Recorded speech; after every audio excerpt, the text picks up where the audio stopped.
Os representantes de veciños independentes da Pobra decidiron recorrer o Valedor do Pobo para instar a Portos de Galicia a condicionar o mobiliario da explanada portuaria. Xa o Goberno local remitiu no seu día un escrito ao Departamento Autonómico solicitando o arranxo ou sustitución daqueles elementos en mal estado. Hoxe vimos de interpoñer ante o Valedor do Pobo unha queixa. E por qué? Porque, aínda que é verdad que o equipo de goberno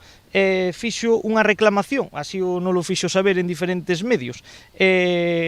para que Portos de Galicia arranxe o mobiliario que hai aquí na esplanada, é dicir, que é de Portos de Galicia, polo tanto, é Portos de Galicia quen ten esa obligación, é verdad que é o goberno quen o ten que recalcar. É visto que o equipo de goberno, ainda que o pideu, non está encima para que isto se solucione, porque cada vez está peor, é que o partido da oposición, que é do mesmo color, pois tampouco parece que teña pensado instar os seus compañeiros a que o arranxen, pois nós vimos hoxe de presentar unha queixa no Valedor para que Portos de Galicia cumpla cas súas obrigacións con este concello. Denuncian dende a formación independente que o avanzado estado de deterioro en algunhas zonas pode supoñer mesmo un risco para a integridade dos usuarios do porto. Así, non só o mobiliario, sino tamén as barandillas que dan acceso a diferentes embarcacións que, como se pode ver, están totalmente podres e que, ademais, xa non é que estén podres, é que encima poden ser un perigo para calquera que se apoie que se pode cortar.